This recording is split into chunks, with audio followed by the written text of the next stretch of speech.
ഭാര്യ ഭർത്തൃ ബന്ധത്തിലുള്ള സംശയങ്ങൾക്ക്, അകൽച്ചകൾക്ക്, ഡിവോഴ്സിന് എല്ലാത്തിനും കാരണം ഒന്നുകിൽ മറ്റുള്ളവരിൽ കുറ്റം ആരോപിക്കും. അവർ അങ്ങനെ ചെയ്തത് കൊണ്ടാണ്, അവരങ്ങനെ ആയതുകൊണ്ടാണ്, അവരെന്നെ ചതിച്ചത് കൊണ്ടാണ് എന്നൊക്കെ പറയും. മറ്റുള്ളവരിൽ കുറ്റം ആരോപിക്കുന്നില്ലെങ്കിൽ അവർക്ക് പറയുവാനായിട്ട് സാധിക്കുന്നത് ദൈവത്തെയാണ്. ദൈവം എന്നോട് ഈ ചതി ചെയ്തു, ദൈവം എനിക്കിട്ട് പണിതതാ, ഇത് ദൈവം വിധിച്ച വിധിയാണ്, ദൈവം എനിക്ക് തന്നതാ. അപ്പോൾ ഇങ്ങനെ ഒന്നുകിൽ ദൈവത്തിൻ്റെ തലയിലോട്ട് ആ കുറ്റങ്ങൾ വയ്ക്കും, അല്ലെങ്കിൽ മറ്റുള്ളവരിൽ ആ കുറ്റം ആരോപിക്കും. നമ്മുടെ സ്വന്തം തീരുമാനത്തിൻ്റെയോ പ്രവൃത്തിയുടെയോ ഫലമാണെന്ന് ഇങ്ങനെയുള്ളവർ സമ്മതിച്ചു കൊടുക്കുകയില്ല. നല്ല ശതമാനം ആൾക്കാരുടെ ജീവിതത്തിലും അവരുടെ ജീവിതത്തിൽ അവരെടുക്കുന്ന തെറ്റായ തീരുമാനങ്ങളുടെ അനന്തരഫലമാണ് അവരുടെ ജീവിതത്തിലുണ്ടാകുന്ന ഈ തകർച്ചകൾ, ഈ ദുരിതങ്ങൾ, ഈ കണ്ണുനീര്. ദൈവത്തോട് ആലോചന ചോദിക്കാതെ, ദൈവത്തോട് ചേർന്ന് ഒരു നിലപാടെടുക്കാതെ, ദൈവത്തോട് ചേർന്ന് ഒരു തീരുമാനമെടുക്കാതെ, സ്വന്തം ബുദ്ധിയിൽ ശരിയെന്ന് തോന്നി യുക്തിപരമായി എടുക്കുന്ന പല തീരുമാനങ്ങളും അവരെ വലിയ അവതാളത്തിലേക്ക്, തകർച്ചയിലേക്ക്, രക്ഷപ്പെടാൻ പറ്റാത്ത വലിയ പടുകുഴിയിലേക്ക് ഇന്ന് വ്യക്തികളെയും കുടുംബങ്ങളെയും നയിച്ചുകൊണ്ടിരിക്കുകയാണ്. ജെറമിയായുടെ പുസ്തകം അതിൻ്റെ 2-ാം അധ്യായം വചനം ഇങ്ങനെയാണ് പറയുന്നത്: ഇസ്രായേൽ അടിമയാണോ? അടിമയായി ജനിച്ചവനാണോ? അല്ലെങ്കിൽ പിന്നെ എന്തിനാണ് അവർ ആക്രമണത്തിന് ഇരയായിത്തീരുന്നത്? ആക്രമണത്തിന് ഇരയായി മാറുന്നത് എന്തിനാണ്? ഇസ്രായേൽ അവരടിമയായി ജനിച്ചവരാണോ? അതിനുവേണ്ടി വിധിക്കപ്പെട്ടവരാണോ? അല്ല. പിന്നെ എന്തുകൊണ്ടാണ് അവർ എപ്പോഴും ആക്രമണത്തിന് വിധേയരായി മാറുന്നത്?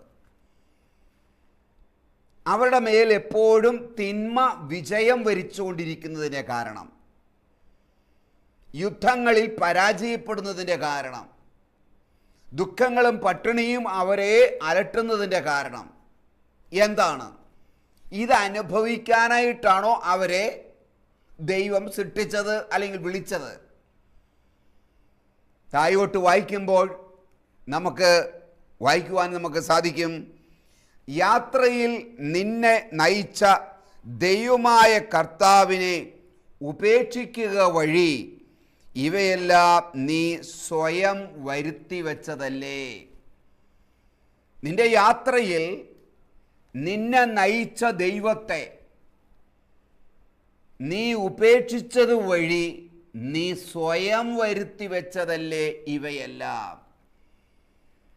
അപ്പോൾ ദൈവം നമ്മെ നയിക്കുമ്പോൾ, ദൈവത്തിൻ്റെ അത്ഭുതകരമായ ആ പരിപാലനയിൽ നമ്മൾ നയിക്കപ്പെടുമ്പോൾ പലപ്പോഴും നമ്മൾ ദൈവത്തെ മറന്നു പോകുന്ന ഒരവസ്ഥയുണ്ട് പലരുടെയും ജീവിതത്തിൽ. എല്ലാം അനുകൂലമായിട്ട് നമുക്ക് നിൽക്കുമ്പോൾ, സാഹചര്യങ്ങളെല്ലാം അനുകൂലമായി സമ്പത്തും സമൃദ്ധിയും നമുക്കുണ്ടാകുമ്പോൾ, മക്കൾ വിദേശത്ത് പോകുന്നു, നാട്ടിൽ നല്ല ശമ്പളമുണ്ട്, അല്ലെങ്കിൽ പണമുണ്ട്, നല്ല വീടുകളുണ്ട്, എല്ലാ സുഖസൗകര്യങ്ങളുമുണ്ട്, ആരോഗ്യമുള്ളപ്പോൾ നമ്മൾ പലപ്പോഴും ദൈവത്തെ മറന്നു പോകാറുണ്ട്.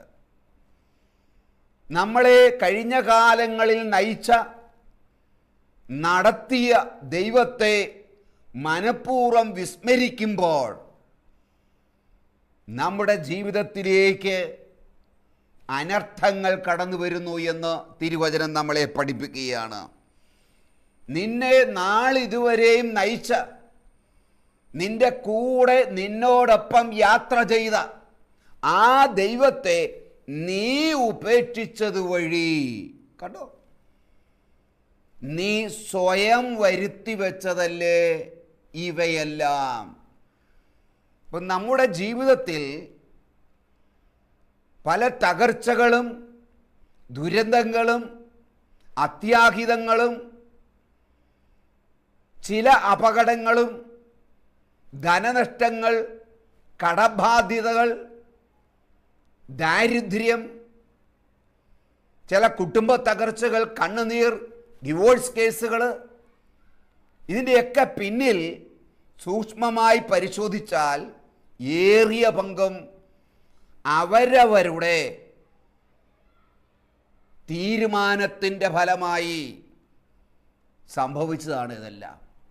അല്ലെങ്കിൽ തെറ്റായ തീരുമാനങ്ങളിലൂടെ ദൈവത്തെ നമ്മൾ കൈവിട്ടത്, ദൈവത്തെ നമ്മൾ ഉപേക്ഷിച്ചത് വഴി പ്രിയമുള്ളവരെ നമ്മുടെ ജീവിതത്തിൽ വലിയ നഷ്ടങ്ങളും തകർച്ചകളും തോരാത്ത കണ്ണുനീരും നമ്മുടെ ജീവിതത്തിലുണ്ടാകും. നമ്മുടെ ജീവിതത്തിലുണ്ടാകുന്ന തകർച്ചകൾക്ക്, നഷ്ടങ്ങൾക്ക്, കണ്ണുനീരിന്, ഉയർച്ച ഇല്ലായ്മയ്ക്ക് അല്ലെങ്കിൽ ശാപത്തിൻ്റെ അനന്തരഫലങ്ങൾ നമ്മൾ അനുഭവിക്കുന്നുണ്ടെങ്കിൽ, വിട്ടുമാറാത്ത കഷ്ടത അനുഭവിക്കുന്നുണ്ടെങ്കിൽ, ഇവയ്ക്കൊന്നും നമ്മൾ ദൈവത്തെ കുറ്റപ്പെടുത്തരുത്. മറ്റാരെയും നമ്മൾ പഴി പറയരുത്. നമ്മുടെ ജീവിതത്തിൽ നമ്മളെടുത്ത തെറ്റായ തീരുമാനങ്ങളുടെ അനന്തരഫലമായി നമ്മുടെ ജീവിതത്തിൽ വന്നു ചേർന്നതാണ് ഇവയെല്ലാം. നീ സ്വയം വരുത്തി വെച്ചതല്ലേ ഇവയെല്ലാം എന്ന് തിരുവചനം നമ്മൾ വായിക്കുകയുണ്ടായി. ഹല്ലേലൂയ. പ്രത്യേകിച്ച് കുടുംബജീവിതവുമായി ബന്ധപ്പെട്ടാണെങ്കിൽ നമ്മുടെ വിവാഹങ്ങൾ തന്നെ ഏത് ഉദ്ദേശത്തോടെയാണോ വിവാഹമെന്ന കൂദാശ നമ്മൾ സ്വീകരിച്ചത് അതിന് വളരെ പ്രാധാന്യമുണ്ട്. വിവാഹമെന്ന കൂദാശ തന്നെ അത് പരിശുദ്ധമാണ്, അത് വിശുദ്ധമാണ്, അത് പവിത്രമാണ്. വിവാഹം എല്ലാവരുടെ ഇടയിലും മാന്യമായി കരുതപ്പെടട്ടെ എന്ന് ഹെബ്രായ ലേഖന കർത്താവ് എഴുതിയിരിക്കുകയാണ്. എല്ലാവരുടെ ഇടയിലും വിവാഹം മാന്യമായി കരുതപ്പെടട്ടെ. അപ്പോൾ ഏറ്റവും മാന്യതയുള്ള, ഏറ്റവും വിശുദ്ധമായ, പവിത്രമായ ഒന്നാണ് വിവാഹം. ആ വിവാഹത്തെ, ആ പരിശുദ്ധമായ കൂദാശയെ അതേ പരിശുദ്ധിയോടെ കാണുകയും അതേ ഒരുക്കത്തോടെ വിശുദ്ധിയോടെ ആ കൂദാശയിലേക്ക് നമ്മൾ പ്രവേശിക്കുകയും ചെയ്യേണ്ടതാണ്. അതിനായി ഭാര്യ ഭർത്താക്കന്മാർ അല്ലെങ്കിൽ ദമ്പതികൾ ഒരുങ്ങുന്നില്ല എങ്കിൽ, അവർക്ക് പരിശുദ്ധമായ ലക്ഷ്യം പ്രാപിക്കാൻ പറ്റിയിട്ടില്ലെങ്കിൽ, വേണ്ടത്ര ഒരുക്കമില്ലാതെ, ഒരുക്കവുമില്ലാതെയാണ് ഏറ്റവും വിശുദ്ധമായ കൂദാശയിലേക്ക് നിങ്ങൾ കൈവെക്കുന്നത് എങ്കിൽ അതിൻ്റേതായ അനന്തരഫലങ്ങൾ ആ ദാമ്പത്യ ജീവിതത്തിലുണ്ടാകും. ആ ദമ്പതികളുടെ മേൽ അതിൻ്റെ പരിണതഫലം കടന്നു വരും.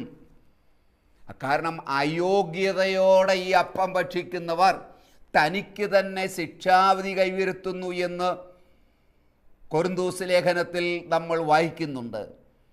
അപ്പോൾ നമ്മൾ സ്വീകരിക്കുന്ന ആ അപ്പത്തിൻ്റെ അയോഗ്യതയല്ല, വിശുദ്ധമായത് അയോഗ്യതയോടെ സ്വീകരിക്കുന്ന നമ്മുടെ അയോഗ്യതയാണ് ഈ ശിക്ഷാവിധിക്ക് കാരണമായി മാറുന്നത്. അപ്പം മറ്റ് ഏതെങ്കിലും ലക്ഷ്യത്തോടെ വിദേശത്ത് പോകണം, ഇഷ്ടംപോലെ സമ്പത്തുണ്ടാക്കണം, കാശുണ്ടാക്കണം എന്നുള്ള ലക്ഷ്യത്തോടെ നമ്മൾ വിവാഹം കഴിക്കുമ്പോൾ അതിന് ഒത്തിരി നുണകൾ പറഞ്ഞ്, ഇല്ലാത്തത് ഏച്ചുകെട്ടി പറഞ്ഞ്, കാപട്യം കാണിച്ച്, വഞ്ചന നടത്തി, നുണ പറഞ്ഞ് ഒക്കെ നമ്മൾ ആ വിവാഹം ഉറപ്പിക്കുകയും ആ വിവാഹം നടത്തുകയും ഒക്കെ ചെയ്യുമ്പോൾ അതിൻ്റെതായ പരിണിത ഫലങ്ങൾ നമ്മുടെ ജീവിതത്തിലുണ്ടാകും. വിവാഹത്തിന് ആത്മീയമായിട്ട് ഒന്നും ഒരുങ്ങാതിരിക്കുകയും ആകെപ്പാടെ ഒരുങ്ങുന്നത് ബലം പിടിച്ച് ഫ്രീ മാരേജ് കോഴ്സ് 2 ദിവസം 3 ദിവസം കൂടും, അത് വിട്ടില്ലാതെ ഇരിക്കുന്നത്, ബലം പ്രയോഗിച്ച് അവരെ ഒന്ന് കുമ്പസാരിപ്പിക്കും. ഇതേ ഉള്ളൂ ആത്മീയമായ ഒരുക്കം എന്ന് പറയുന്നത്. ബ്യൂട്ടി പാർലറിൽ പോയി എത്രയോ മണിക്കൂറുകൾ നമ്മൾ ഇരിക്കും. നമ്മുടെ വസ്ത്രം എത്രയോ പതിനായിരങ്ങളുടെ വസ്ത്രമാണ് നമ്മൾ ധരിക്കുന്നത്. ഫോട്ടോഗ്രാഫർമാരെ എത്ര പേരെയാണ് നമ്മൾ വിളിക്കുന്നത്. അതിനുവേണ്ടി ഔട്ട്ഡോർ പ്രോഗ്രാമുകൾ പോലും നമ്മൾ സംഘടിപ്പിക്കുന്നു, വലിയ ഷൂട്ടിംഗ് പോലും നമ്മൾ നടത്തുന്നു. ഡിന്നറുകൾ, കല്യാണത്തിന് എന്തേറെ ഭക്ഷണമാണ് നമ്മൾ അമിതമായിട്ട് നമ്മൾ ചെലവഴിക്കുന്നത്. സമ്പത്ത് ഇഷ്ടം പോലെ നമ്മൾ ലക്ഷങ്ങൾ ചെലവഴിക്കാൻ പൊടിപെടുക്കുന്നു.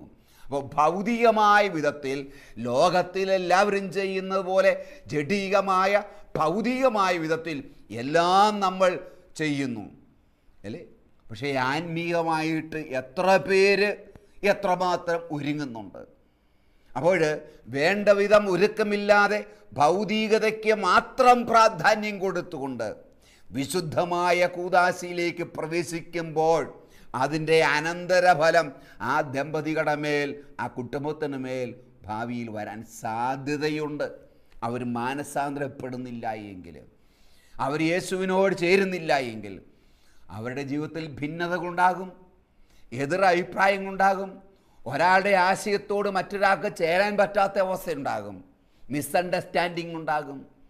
ലീഗലായിട്ട് അവർ ഡിവോഴ്സ് നടത്തിയില്ലെങ്കിലും മെൻ്റലി അവർ മാനസികമായിട്ട് ഡിവോഴ്സായിട്ട് ജീവിക്കുന്ന അല്ലേ, 2 ധ്രുവങ്ങളിൽ മിണ്ടുക പോലും ചെയ്യാതെ ഒരു ബന്ധവുമില്ലാതെ ജീവിക്കുന്ന എത്രയോ ലക്ഷോപലക്ഷം ദമ്പതികൾ നമ്മുടെ മുമ്പിലുണ്ട്, ക്രൈസ്തവർ തന്നെ. എന്താണ് ഇതിൻ്റെ എല്ലാം കാരണം?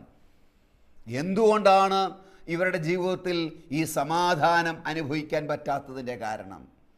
ഭിന്നതയുടെ കാരണം, ഡിവോഴ്സിന് വേണ്ടി ശ്രമിക്കുന്നതിൻ്റെ കാരണം, അവർ ദൈവത്തെക്കാൾ കൂടുതൽ ദൈവമായിട്ട് അവർ സമ്പത്തിന്, പണത്തിന് പ്രാധാന്യം കൊടുക്കുന്നു. വിശുദ്ധിക്ക് വേണ്ട പ്രാധാന്യം കൊടുക്കുന്നില്ല. ദൈവം ചിന്തിക്കുന്ന പോലെ ചിന്തിക്കുന്നില്ല. ദൈവം പറയുന്ന പോലെ തീരുമാനമെടുക്കുന്നില്ല. അവരവരുടെ പ്രവൃത്തിയുടെ ഫലമായി അവരവരുടെ ജീവിതത്തിൽ ഇതാ കുടുംബ തകർച്ചകൾ ഉണ്ടാകുകയാണ് ചെയ്യുന്നത്. Hallelujah, hallelujah, praise the Lord. പ്രിയമുള്ളവരെ, ദൈവവചനം നമ്മൾ വായിച്ചതുപോലെ അവൻ്റെ തന്നെ ദുഷ്ടതയായിരിക്കും അവൻ്റെ തലയിൽ പതിക്കുക എന്നുള്ളൂ. ജ്ഞാനത്തിൻ്റെ പുസ്തകം 1-ാം അധ്യായം 12-ാമത്തെ തിരുവചനം ഇങ്ങനെ പറയുന്നു: ജീവിതത്തിലെ തെറ്റുകൾ കൊണ്ട് മരണത്തെ ക്ഷണിച്ചു വരുത്തരുത്. ജീവിതത്തിലെ തെറ്റുകൾ കൊണ്ട് മരണത്തെ ക്ഷണിച്ചു വരുത്തരുത്. മരണം, നിത്യമായ ഒരു മരണമുണ്ട്. നിത്യമായ മരണം കൂടാതെ ഈ ലോകത്തിലെ തന്നെ ജീവിച്ചിരിക്കെ തന്നെ മരിച്ചതുപോലെയുള്ള ഒരു അവസ്ഥ ഇന്ന് പലരുടെയും ജീവിതത്തിൽ കാണാൻ പറ്റും. മരണ തുല്യമായ, മരിച്ചില്ല, ജീവനുണ്ട്, പക്ഷേ മരിച്ചതുപോലെയാണ്. വികാരരായി അല്ലെങ്കിൽ ഒന്നും പ്രവർത്തിക്കാൻ പറ്റാത്ത അവസ്ഥയിൽ ദുഃഖങ്ങൾ പേറി എല്ലാ ദുരിതങ്ങളും വേദനകളുടെയും അനന്തരഫലം അനുഭവിച്ചുകൊണ്ട് കഴിയുന്ന ഒരവസ്ഥ, അത് എന്തൊരു വലിയ ശാപം പോലെയാണ്, ശാപത്തിൻ്റെ പരിണിതഫലം പോലെയാണ്. ശാപം പേറുന്ന വ്യക്തികൾ എന്നൊക്കെ ചിലരെ നോക്കി പറയാറില്ലേ? എന്തുകൊണ്ടാണ്? അവരുടെ ജീവിതത്തിലെ തെറ്റുകൾ കൊണ്ട് അവർ മരണത്തെ അല്ലെങ്കിൽ മരണതുല്യമായ ഒരു ജീവിതത്തെ, യാതന അനുഭവിക്കുന്ന ഒരവസ്ഥ. എന്നിട്ട് എന്താ പറയുന്നത്? സ്വന്തം പ്രവർത്തികൾ കൊണ്ട് നാശത്തെയും ദൈവം മരണത്തെ സൃഷ്ടിച്ചിട്ടില്ല. സ്വന്തം പ്രവൃത്തി കൊണ്ട് നാശത്തെ, നമ്മുടെ തന്നെ നാശത്തിന് നമ്മൾ കാരണമാകരുത്. നമ്മുടെ തന്നെ നാശത്തിന് കാരണമാകരുത്. നമുക്കറിയാം, ഇസ്ഹാക്കിൻ്റെ യാക്കോബ് ഏസാവിനെ കുറിച്ച് ബൈബിൾ പറയുന്നു അല്ലേ? ഏസാവിനെ കുറിച്ച് പറയുമ്പോൾ എല്ലാവർക്കും സഹതാപം തോന്നാറുണ്ട് അല്ലേ? അവന് കിട്ടേണ്ട ജ്യേഷ്ഠാവകാശം അവനിൽ നിന്ന് യാക്കോബിന് ദൈവം കൊടുത്തില്ലേ? തലമുറകളുടെ അനുഗ്രഹം മൂത്ത മകന് അല്ലേ, ആദ്യജാതന് ആണ് കിട്ടേണ്ടത്, പിന്നെ യാക്കോബിന് എന്തിനാ കൊടുത്തത് എന്നൊക്കെ പലരും ചോദ്യങ്ങൾ ചോദിക്കാറുണ്ട്. ഉൽപ്പത്തിയിലുള്ള ആ കഥാപാത്രത്തെ പുതിയ നിയമത്തിൽ ഹെബ്രായ ലേഖനം അതിൻ്റെ 12-ാം അധ്യായം 16-ാമത്തെ തിരുവചനത്തിൽ സൂചിപ്പിക്കുന്നുണ്ട്. അപ്പോൾ പുതിയ നിയമ വിശ്വാസികൾക്കും ഈ കാലഘട്ടത്തും ഏസാവിൽ നിന്ന് നമുക്ക് പാഠം പഠിക്കാനിട്ടുണ്ട് എന്നുള്ളതാണ് സത്യം. ഏസാവിൽ നിന്ന് നമ്മൾ പാഠം പഠിക്കണമെന്ന് ദൈവം ആഗ്രഹിക്കുന്നു. അതുകൊണ്ടാണ് പുതിയ നിയമ ലേഖനകർത്താവ് പുതിയ നിയമത്തിൽ അത് എഴുതിയിരിക്കുന്നത്. ഏസാവിനെ കുറിച്ച് പറയുന്നത് അവൻ ജ്യേഷ്ഠാവകാശം വിറ്റുകളഞ്ഞവൻ എന്നാണ് പറയുന്നത്. വിറ്റുകളഞ്ഞവൻ. ഒരു നേരത്തെ ഭക്ഷണത്തിനു വേണ്ടി തൻ്റെ കടിഞ്ഞൂൽ പുത്രാവകാശം വിറ്റ ഏസാവിനെ പോലെ ആരും അസന്മാർഗിയോ അധാർമികനോ ആയിത്തീരരുത്. കടിഞ്ഞൂൽ പുത്രാവകാശം എന്ന് പറഞ്ഞാൽ ആദ്യ ജാതന്, ഒരു കുടുംബത്തിൽ ഉണ്ടാകുന്ന ആദ്യ പുത്രനാണ്. ഈ ആദ്യ പുത്രനാണ് കടിഞ്ഞൂൽ പുത്രാവകാശം എന്ന് പറയുന്നത്. എന്ന് പറഞ്ഞാൽ ജ്യേഷ്ഠാവകാശം. പാരമ്പര്യമായി ഒരു പിതാവിൻ്റെ ഒരപ്പൻ്റെ ഒഫീഷ്യലായിട്ടുള്ള ഒരു ബ്ലെസ്സിങ് ഉണ്ട്, കൈവെപ്പ് ബ്ലെസ്സിങ്. പാരമ്പര്യമായി കൈമാറി വരുന്ന ഒരു ബ്ലെസ്സിങ് ഉണ്ട്, കൈമാറ്റം ചെയ്തു വരുന്ന ബ്ലെസ്സിങ്. അത് മൂത്ത മകനുള്ളതാണ്. മൂത്ത മകന് ജ്യേഷ്ഠ അവകാശം. അത് പാരമ്പര്യമായിട്ട് കടന്നു വരുന്നതാണ്, കൊടുത്തു വരുന്നതാണത്. ഈ ഒരവകാശമാണ് ഒരു നേരത്തെ പാൽപ്പായസത്തിന് വേണ്ടി അവൻ വിറ്റുകളഞ്ഞത് എന്ന് പറയുന്നത്. മറ്റവൻ തട്ടിപ്പറിച്ചതോ ഒന്നുമല്ല, ഇവൻ വിറ്റതാണ്. കണ്ടോ? ഹല്ലേലൂയ. അപ്പോൾ ജ്യേഷ്ഠാവകാശം ചുമന്ന പാൽപ്പായസം ലഭിച്ചപ്പോൾ ഇവൻ അങ്ങോട്ട് കൊടുത്തു കളഞ്ഞു. അതിൻ്റെ വിലയറിയാതെ, അതിൻ്റെ പ്രാധാന്യം മനസ്സിലാകാതെ, വിശപ്പ് വന്നപ്പോൾ, തീറ്റിയുടെ കാര്യം വന്നപ്പോൾ ഒരു നേരത്തെ ഒരു വിശപ്പ് സഹിക്കാൻ അവന് സാധിച്ചില്ല. ഒരു ദിവസം മുഴുവൻ പട്ടിണി കിടക്കുമായിരുന്നെങ്കിൽ നമുക്ക് ഓർക്കാമായിരുന്നു അല്ലേ? ഒരു നേരത്തെ വിശപ്പടക്കാൻ വേണ്ടി എന്നാണ് തിരുവചനം പറയുന്നത്. ഒരു നേരത്തെ ഭക്ഷണത്തിന് വേണ്ടിയിട്ട് അവൻ എന്നാ ചെയ്തു? ജ്യേഷ്ഠാവകാശം വിറ്റുകളഞ്ഞു. ഹല്ലേലൂയ. അതിൻ്റെ വില അവന് മനസ്സിലായത് പിന്നീട് എന്ന് അവൻ യാക്കോബിനോട് പറയുന്നുണ്ട്. അപ്പാ, ഒരിക്കൽ കൂടി ആ അനുഗ്രഹം എനിക്കൊന്ന് തരാവോ? കാരണം ഓൾറെഡി അവൻ വിറ്റുകളഞ്ഞപ്പോൾ പിന്നീട് യാക്കോബ് ജ്യേഷ്ഠാവകാശവും കൂടി അപ്പനിൽ നിന്ന് ആൾമാറാട്ടം നടത്തി വാങ്ങിച്ചു.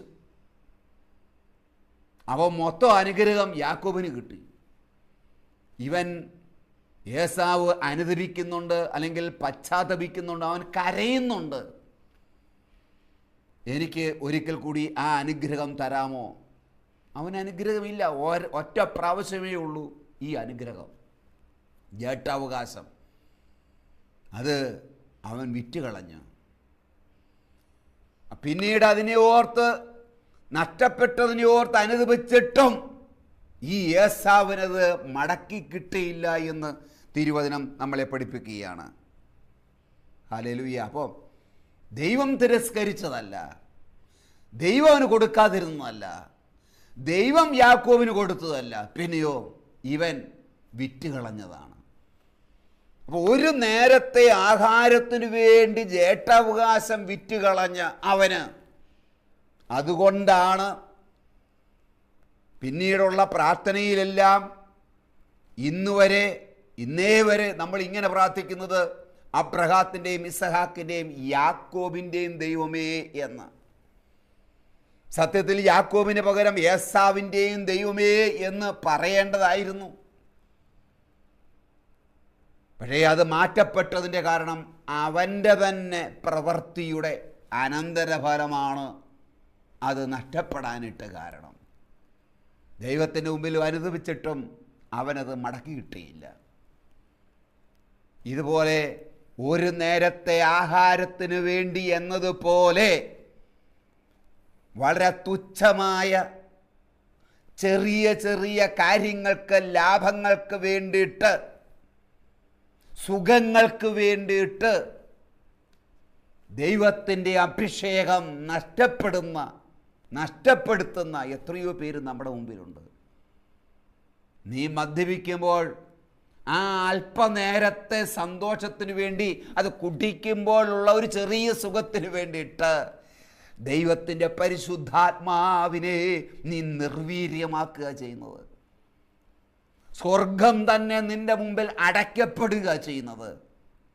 പൗലോസ്ലീഹ വീണ്ടും വീണ്ടും പറയുന്നൊരു കാര്യമുണ്ട്, മദ്യപാനി സ്വർഗരാജ്യത്തിൽ പ്രവേശിക്കുകയില്ല എന്ന്. അങ്ങനെ അത് വീണ്ടും വീണ്ടും ആവർത്തിച്ച് പറയുന്നുണ്ടെങ്കിൽ അതങ്ങനെ തന്നെയാണത്. കാരണം ഒരു തരം, രണ്ട് തരം, മൂന്ന് തരം എന്ന് പറഞ്ഞാൽ അത് ഉറപ്പിക്കപ്പെട്ടു. അത് അതിനാൽ ചെറിയ ചെറിയ സുഖങ്ങൾക്ക് വേണ്ടി, സൗഭാഗ്യങ്ങൾക്ക് വേണ്ടി, ലാഭങ്ങൾക്ക് വേണ്ടി പലപ്പോഴും നമ്മൾ ദൈവത്തെ തന്നെ വിറ്റുകളഞ്ഞിട്ടുണ്ട്. നമ്മുടെ അഭിഷേകം നമ്മൾ നഷ്ടപ്പെടുത്തിയിട്ടുണ്ട്. അഭിഷേകം മറ്റുള്ളവർക്ക് കൈമാറിയിട്ടുണ്ട്. അഭിഷേകത്തെ പുച്ഛിച്ച് നമ്മൾ തള്ളിയിട്ടുണ്ട്. ഇന്നത്തെ നമ്മുടെ അവസ്ഥയ്ക്ക് കാരണം, ഈ ഗതി നമുക്ക് വന്നതിൻ്റെ കാരണം ദൈവമല്ല, നമ്മുടെ മേലുള്ള വിധി അതല്ല.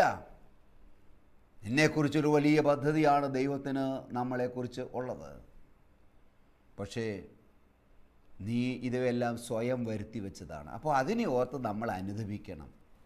അനുദപിച്ചു കഴിഞ്ഞാൽ മാത്രം പോരാ, ഫലങ്ങൾ പുറപ്പെടുവിക്കും. മടങ്ങണം. നമ്മൾ അനുദപിച്ച് ആദ്യത്തെ എന്ന് പറഞ്ഞാൽ പാപം ചെയ്യുന്നതിന് മുൻപ്, വീഴ്ച ഉണ്ടാകുന്നതിന് മുൻപുള്ള ആ പ്രവൃത്തിയിലേക്ക് മടങ്ങി വരണം. ആദ്യത്തെ പ്രവൃത്തികൾ ചെയ്യുക. വീഴ്ചയ്ക്ക് മുമ്പ് ഞാൻ എങ്ങനെ ദൈവത്തോടൊപ്പമായിരുന്നു, വിശുദ്ധിയോടെ ഞാനായിരുന്നു, ആ അവസ്ഥയിലോട്ട് നമ്മൾ കടന്നു വരണം. അനുദപിക്കുക പ്രിയമുള്ളവരെ, മടങ്ങി വരിക. തീർച്ചയായും നിങ്ങൾക്കൊരു ഭാവിയുണ്ട്. നിങ്ങൾക്കൊരു ഭാവിയുണ്ട്. നിങ്ങളുടെ തലമുറകൾക്കൊരു ഭാവിയുണ്ട്. നിങ്ങളുടെ ഇപ്പോഴത്തെ സാഹചര്യം എന്ത് പ്രതികൂലമായിക്കോട്ടെ, എത്ര അസാധ്യമെന്ന് തോന്നുന്ന പ്രതികൂലമായിക്കോട്ടെ, നിങ്ങളുടെ ബുദ്ധി പറയും നടക്കുകയായിരുന്നു. പക്ഷേ ദൈവത്തിന് മുമ്പിൽ സാധ്യതകൾ മാത്രമേ ഉള്ളൂ. ദൈവത്തിൻ്റെ മുൻപിൽ നിനക്ക് വേണ്ടി സാധ്യതകൾ മാത്രമേ ഉള്ളൂ. എന്തു ചെയ്യണം? നീ എഴുന്നേൽക്കണം. ധൂർത്തുപുത്രൻ എഴുന്നേറ്റതുപോലെ നീ എഴുന്നേൽക്കണം. നീ മടങ്ങി വരണം. ദൈവത്തെ കുറ്റം വിധിക്കരുത്. ദൈവത്തിന് നേരെ കൈ ചൂണ്ടരുത്. ദൈവത്തിനെതിരെ പരാതി പറയരുത്. സമൂഹത്തിനെതിരെ പറയരുത്. എൻ്റെ വീഴ്ചകളെ ഓർത്ത് അനുദപിച്ച് നീ സുവിശേഷത്തിലേക്ക്, സുവിശേഷത്തിൻ്റെ ജീവിതത്തിലേക്ക് നീ കടന്നു വന്നാൽ പരിശുദ്ധാത്മാവ് നിങ്ങളെ നയിക്കും.